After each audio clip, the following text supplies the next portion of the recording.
This one's called The Theatre. Have you ever heard of an old PC game called The Theatre? Yeah, I didn't think so. Probably because many people say it doesn't even exist. You see, The Theatre is an old computer game released around the same time as Doom. Today, if you ever find it, it's only available on crappy bootleg CD-ROMs, which more often than not, don't even have the game on it. The actual legitimate copies that they say were released back in the day feature a blank cover with nothing but the sprite of what has since been named the Ticket Taker. He's simply a poorly drawn, pixelated Caucasian bald man with large red lips, wearing a red vest over a white shirt and black pants. He's completely emotionless. Though some say that if you smash the disc, his face is shown as angry the next time they look at the cover. But this is just dismissed as an urban myth. What is peculiar about The Theatre, though, is that there is no developer names on the jewel case. Not a deemed description on the back. It's simply the Ticket Taker on a white backdrop on both sides. The game was initially known for its inability to install correctly. The installation process immediately locks up the computer when the user reaches the licensing agreement. Also strange about the licensing agreement for The Theatre is that whenever the development studio is supposed to be named, the text is simply a blank line. Anyway, most people who have claimed to own one of the original CDs say that they figured out how to install the game by simply rebooting the computer on the licenses agreement with the disc still inside. So then they're prompted to press I agree on startup. Then they continue with the installation. The game then starts up without any introduction besides a main menu that is simply the sprite at a movie theater's exterior on an empty city street. The title fades in, and there are 3 menu buttons: New Game, Load Options. Selecting Options immediately crashes the game to the desktop. Load is said not to function at all. Even if you do have a saved game, nothing happens when you press it. Thus, New Game is the only working menu option.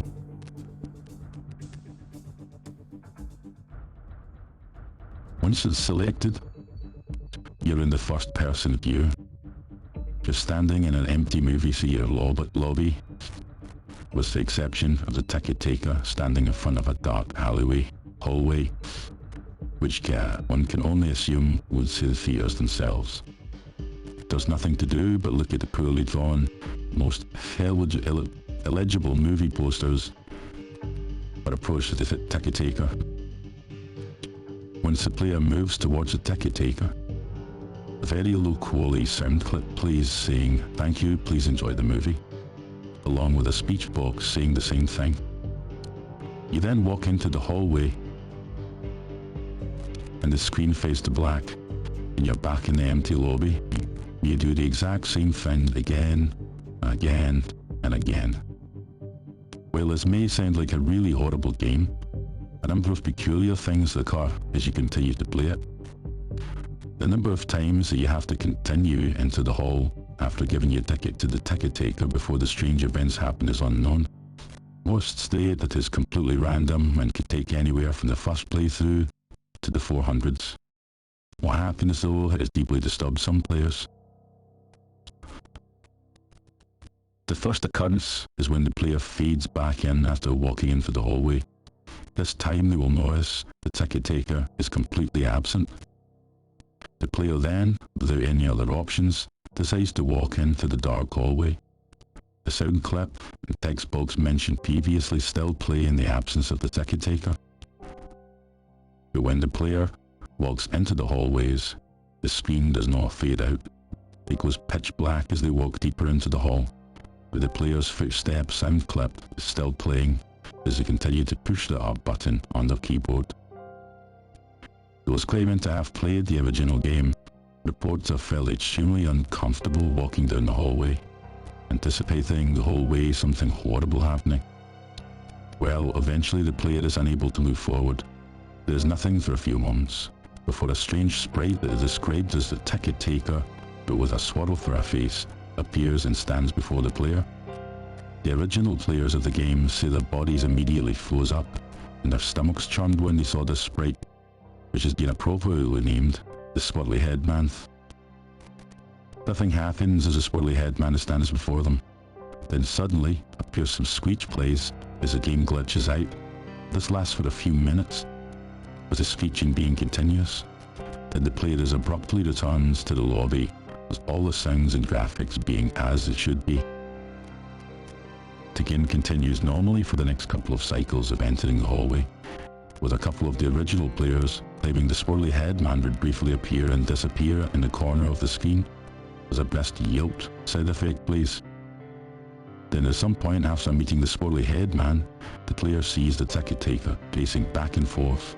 Well, there is no walking animation, despite his limbs are completely static, so he just hops up and down slightly as a substitute, with his eyes being wide and his mouth open to simulate a worried facial expression. Some players noted that the movie posters had been replaced with images of the Swirly Head Man, which caused them to immediately turn the character's head away from the posters and approach the ticket taker. Then another different low-quality synth clip plays, where the speech box contains nothing but corrupted characters that cause whatever text that would have been in the box to be completely illegible. Illegible. Due to the extremely low quality of the sound, it is debated by players what exactly the ticket taker says at this point, though it is widely agreed that he says, "Never reach the other levels." Sounds something like this. Then the screen fades out once again and returns the player back to their starting point in the lobby, but the ticket taker is gone and the hallway is blocked by a large brick wall sprite. Touching the big wall will immediately crash the game, and that's all there is to it. No one knows what the other levels are or how to gain access to them, nor is it known why the Swirly Head Man causes such a fear in those who have seen him in the game. All the original copies of the theatre have either been lost or destroyed, but the creepiest part is the fact that all the original players of the game claim to occasionally see a brief glimpse of the Swirly Head Man out of the corner of their eyes. So that one was called Theta. There's also one, so this one actually has a sequel. It's supposedly not as good as that one. I didn't think it was the greatest story, but it was alright, I guess. And this one is called The True Story of the Theta. Roughly about the same size, maybe a little bit shorter. So here is The True Story of the Theta. It's not something whispered about in certain circles. It's not something that comes in a plain living jewel case. It's not by a nameless, untraceable developer. And it's certainly not supernatural.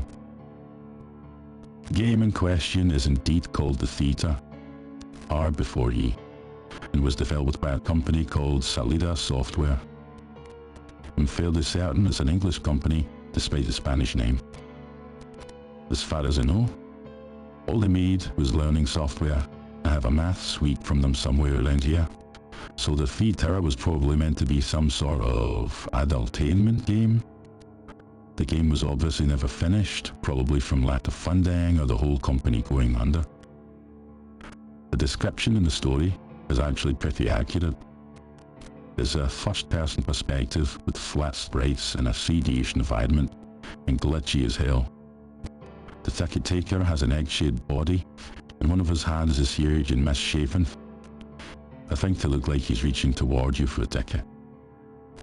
The description of the Swirly Head Man is also accurate, just a glitched version of the ticket taker. I saw a few people saying that he looks like Gigas. That's not the case. The features of his face are just swirled, and are red because his lips are gigantic. I have absolutely no idea why this happens, because while there are a few character sprites in the game's resources, that isn't one of them. And just to clarify, the sprite is a bit creepy.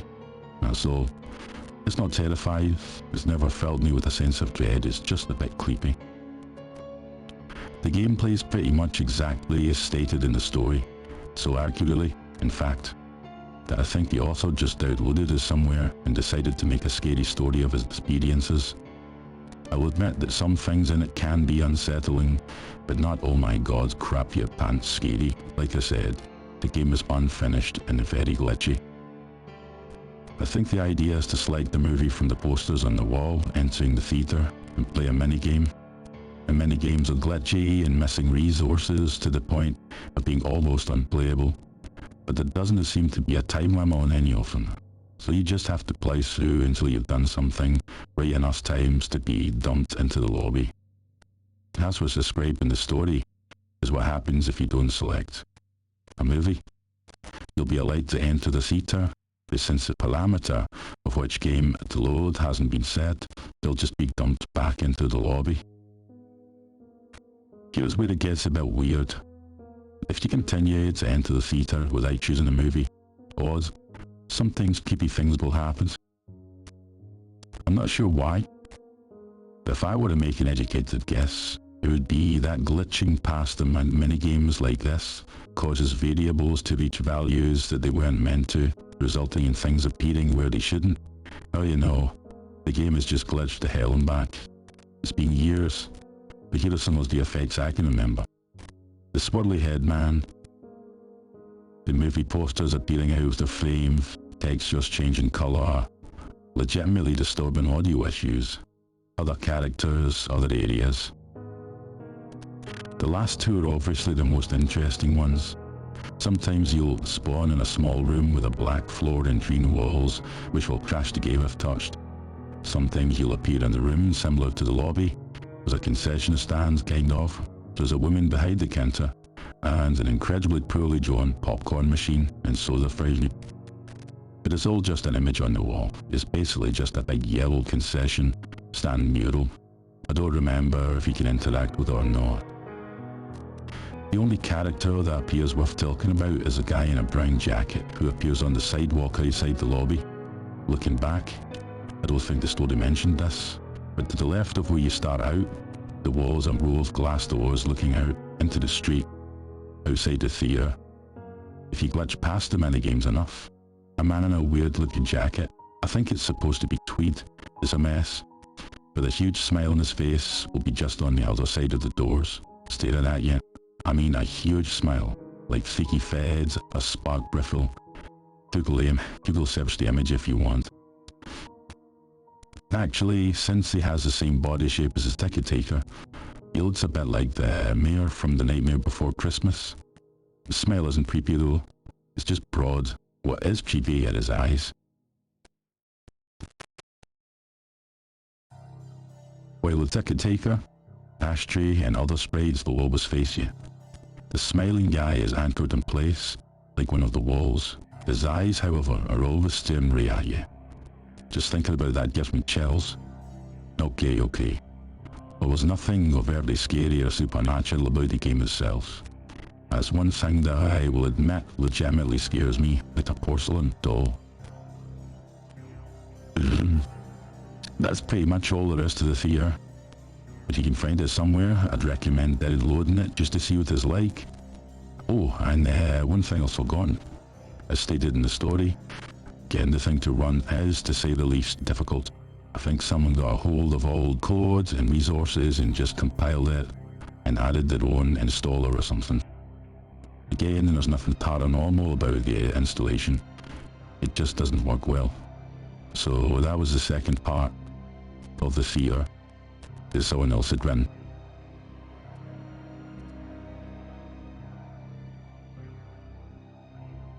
Okay, on to our next story I guess. I'm just going to check that the sound is working.